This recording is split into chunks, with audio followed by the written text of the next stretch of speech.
la mer nous prodigue ses inépuisables richesses. Et cette ménagère se demande perplexe, que vais-je faire pour le déjeuner? On ne pense pas suffisamment aux poissons. Voilà pourquoi le Français consomme annuellement si peu de marée fraîche.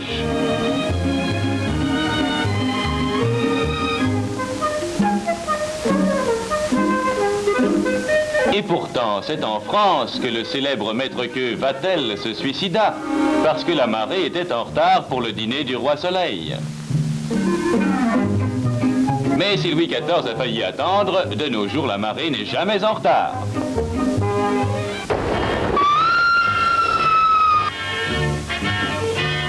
À peine le bateau a-t-il accosté que les pêcheurs, pourtant harassés, s'affairent à le décharger. C'est que le poisson, une fois sorti de l'eau, ne sait pas attendre.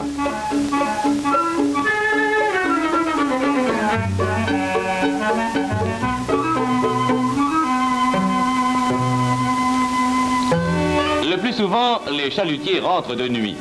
À l'aube, les derniers paniers sont amenés à quai et triés par les caliers qui terminent leur journée de travail bien avant que les autres aient commencé la leur.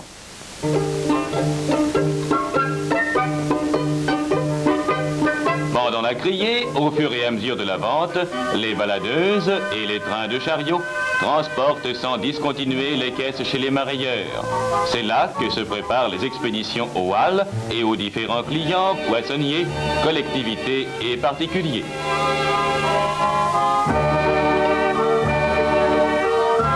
Souvent, on étête et on vide le poisson avant de l'emballer.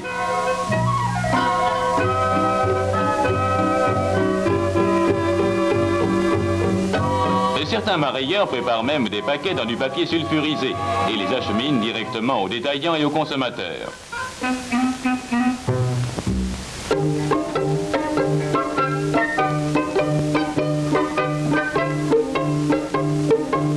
Fiévreuse animation des instants qui précèdent le départ. Il n'y a pas plus rapide que les gens de la marée. Les dernières caisses placées, les dernières portes bloquées, le convoi se met en marche.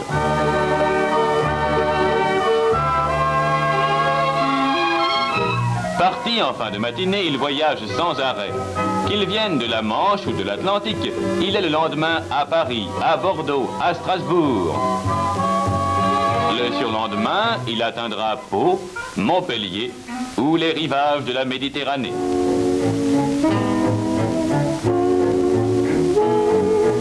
Grâce à l'extrême rapidité de manutention et au transport en wagon isotherme, le poisson, à son arrivée à l'autre bout de la France, est aussi frais que celui que l'on achète aux pêcheurs sur le port.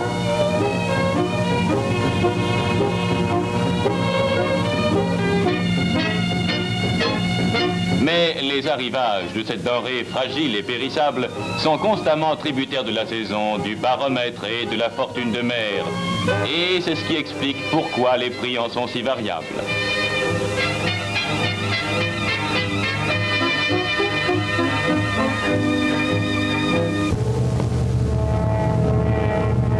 Si la tempête sévit, malheur aux petites embarcations surprises par la tornade.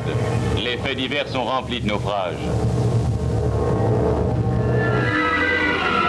Les gros bâtiments résistent, mais ne peuvent continuer la pêche. Les autres demeurent au port, désarmés, inactifs, et le prix du poisson monte.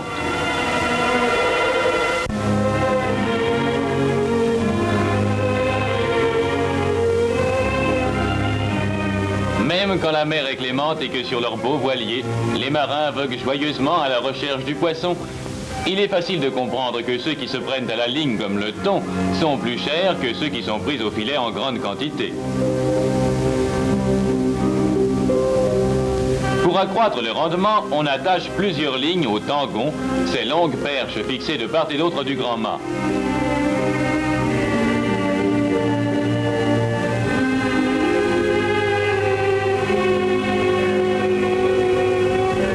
Les hameçons sont garnis d'un leurre de crin ou de paille de maïs et le déplacement d'un contrepoids annonce aux marins que le poisson a mordu.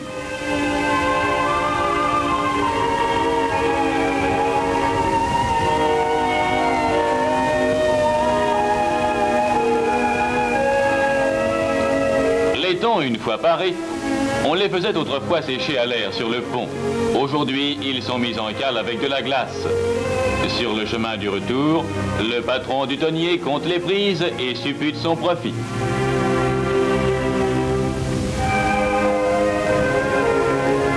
La pêche à la ligne n'est pas seule artisanale. Les pinasses et les chaloupes qui, sur les côtes de l'Atlantique, capturent de mai à octobre la sardine de Rogue, ne sont montées que par quelques hommes. Le plus souvent, ils utilisent un simple canot et un filet droit d'une quinzaine de mètres. Comment peut-on prendre des poissons avec un filet ainsi plongé dans l'eau? C'est bien simple. Le pêcheur jette son appât d'un côté du filet, les sardines qui montent pour le manger se prennent par les ouïes en le traversant, le pêcheur jette alors l'appât de l'autre côté et celles qui avaient échappé traversent à leur tour et restent accrochées aux mailles bleues. Tel est pris qui croyait prendre.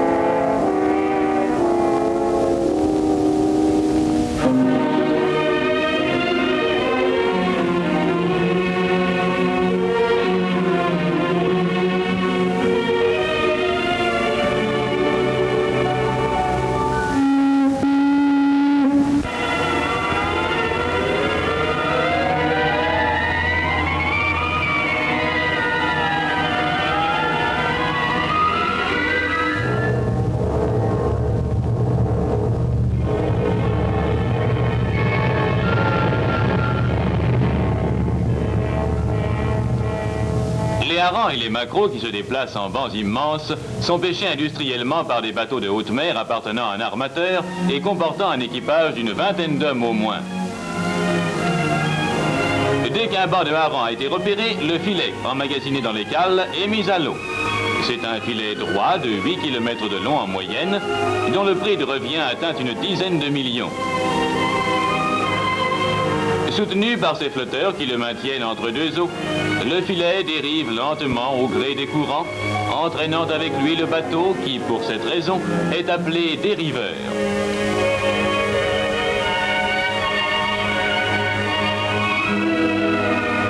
À un moment, le grand silence de la mer règne à bord où l'équipage se repose.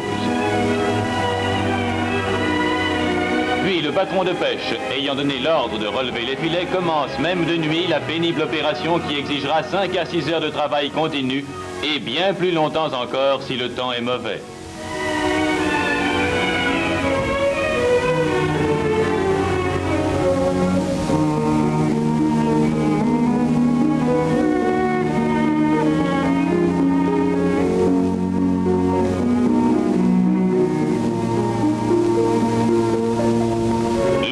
Est toujours hypothétique, tantôt décevant, tantôt miraculeux.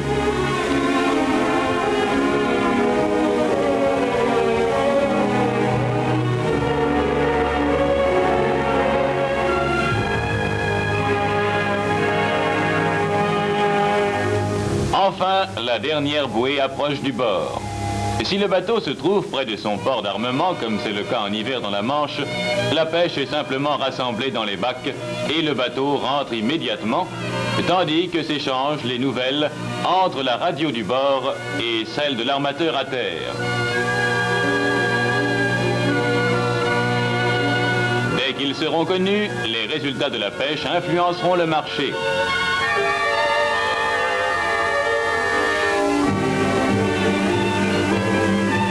C'est la criée qui détermine les cours en fonction des arrivages et des demandes. Mais quelles que soient ces dernières, l'abondance fait baisser les prix.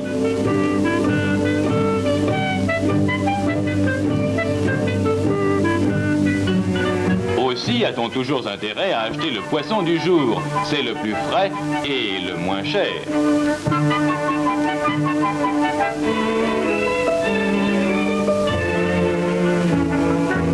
La mode, par contre, est mauvaise conseillère. Observons un instant cette acheteuse qui désire un morceau de colin. Naturellement, elle demande le milieu, bien que ce soit beaucoup plus cher. Près de la tête, c'est aussi savoureux et c'est meilleur marché.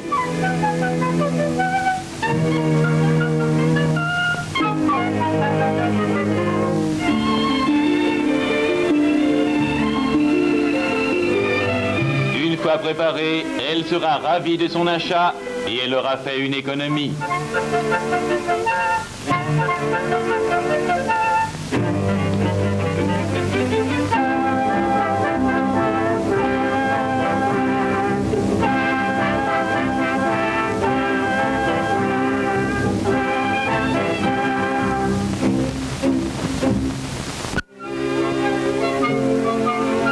La coutume voulant que le vendredi soit le jour du poisson, certains pensent que c'est une nourriture maigre et peu nutritive. Et pourtant, qui fera croire à ce gourmet qu'il est en train de faire pénitence?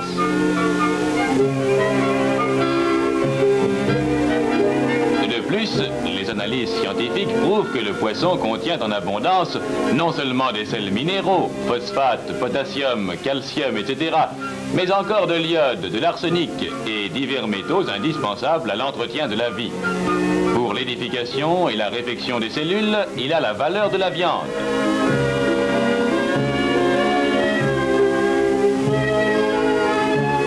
Au point de vue énergétique, une tranche de gros poisson, un poisson moyen ou deux petits, valent un beefsteak et sont plus digestibles. C'est pourquoi le poisson est recommandé aux convalescents, aux obèses et aux arthritiques.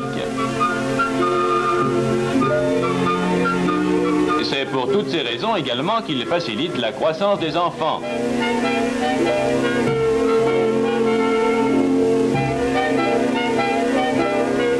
Aliment sain, qui nourrit sans engraisser, le poisson n'est pas un plat de complément, c'est un véritable plat de résistance. Témoins ces pêcheurs et leurs familles qui, nourris presque exclusivement de poissons, figurent parmi les populations les plus vigoureuses, réputées pour la rudesse de leurs travaux. Ce sont eux qui, chaque année, fournissent à la consommation 350 000 tonnes de marée, utilisant dans ce but les bâtiments les plus variés. Simples barques, côtes et sloops, palangriers allant jusqu'aux côtes d'Irlande, Dundee dotés d'un moteur auxiliaire, chalutiers de toutes tailles et de toutes sortes, vapeurs et navires de pêche hauturière et de grande pêche.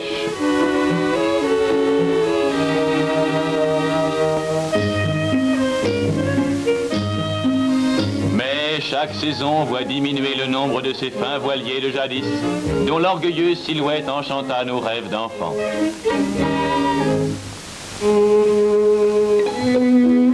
Pour s'adapter aux besoins d'une demande croissante, la construction se perfectionne sans cesse. La flotte moderne, reconstituée après la guerre, comporte plus de 350 bâtiments de bois de plus de 50 tonneaux. On compte également 250 chalutiers en acier à moteur, dont les plus importants mesurent jusqu'à 80 mètres. Robustes et simples, ils sont bien protégés à l'arrière comme à l'avant. À bord, gognos et radios facilitent la navigation et les sondeurs électriques permettent de détecter à coup sûr le poisson. Bien que rapides en marche, ces bateaux sont suffisamment stables pour permettre la pêche, même par grosse mer. Leurs cales ont une grande capacité et ils possèdent un pont dégagé favorable à la pêche au chalut.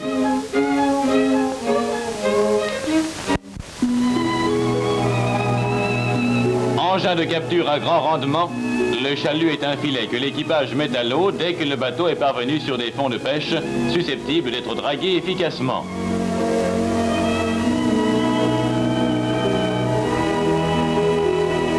C'est une vaste poche conique, à la gueule aussi large que longue, qui est précédée de deux ailes destinées à diriger vers l'entrée le plus grand nombre de poissons.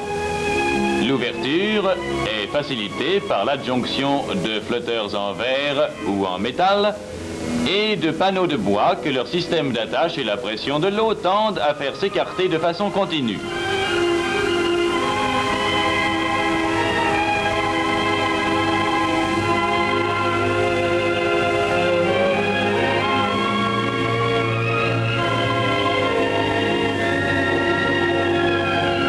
C'est après quelques heures de dragage que s'effectue la manœuvre de remontée du filet.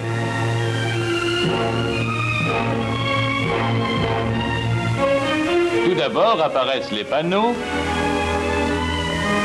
puis c'est le chalut qui arrive à fleur d'eau, la poche toute gonflée par la masse grouillante des poissons prisonniers.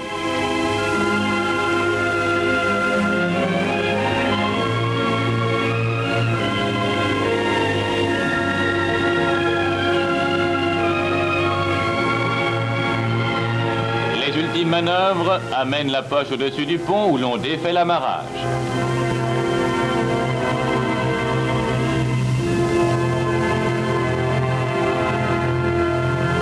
Dès la prise, le poisson est mis en caisse ou emmagasiné dans la cale avec de la glace.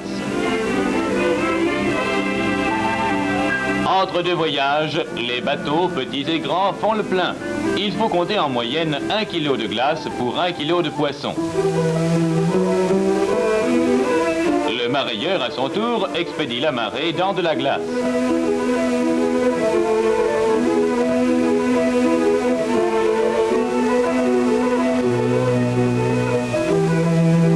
En attendant le départ, il la stocke en chambre froide et la fait voyager en transport isotherme. De nombreux poissonniers possèdent également des installations frigorifiques autonomes. Bref, étant toujours dans de la glace, comment le poisson ne serait-il pas frais? Le poisson frais doit avoir l'œil brillant, l'odeur faible et agréable, la chair ferme et les écailles bien attachées.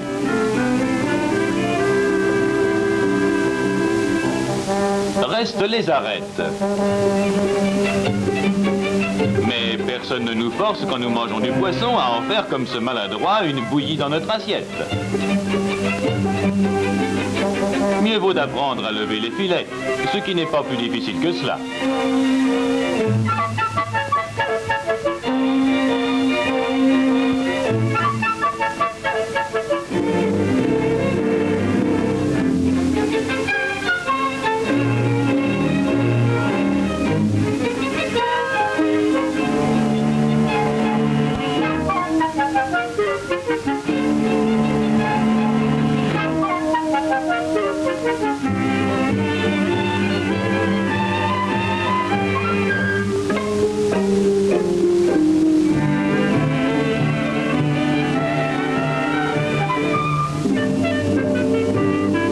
D'ailleurs, il y a peu de poissons à arête.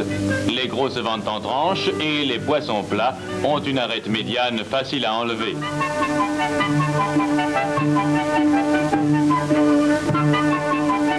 Si l'on ne sait décidément pas se tirer d'affaire tout seul, notre poissonnier, toujours obligeant, se fera un plaisir de parer notre commande.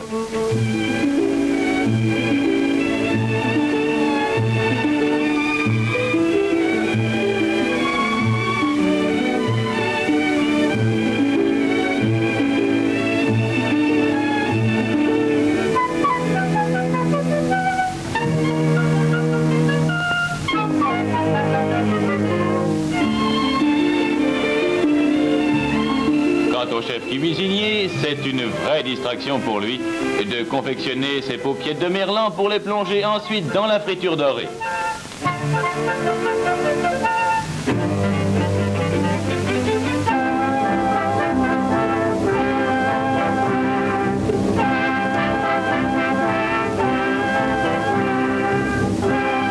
Pour les gens pressés, il y a la ressource des filets tout préparés. Filets frais, morue salée, hareng sort, kippers, filet de hareng et des délicieuses conserves. Mais est-il bien nécessaire de parler encore du thon au naturel, des sardines à l'huile ou des maquereaux marinés?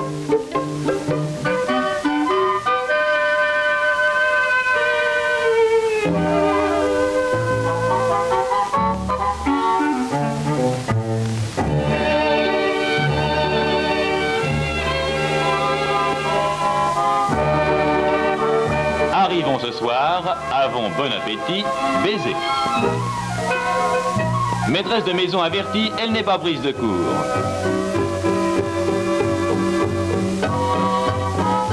fameuse idée, cette succulente soupe de poisson dont le fumet chatouille agréablement les narines. Rouget, vive, tête de congre, lotte, bouquet garni, sans oublier le petit verre de vin blanc.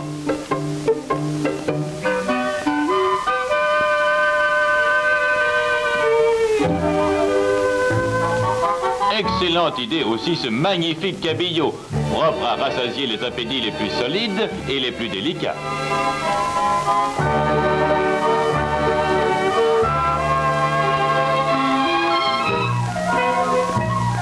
Mais le Benjamin ne manque pas d'à propos.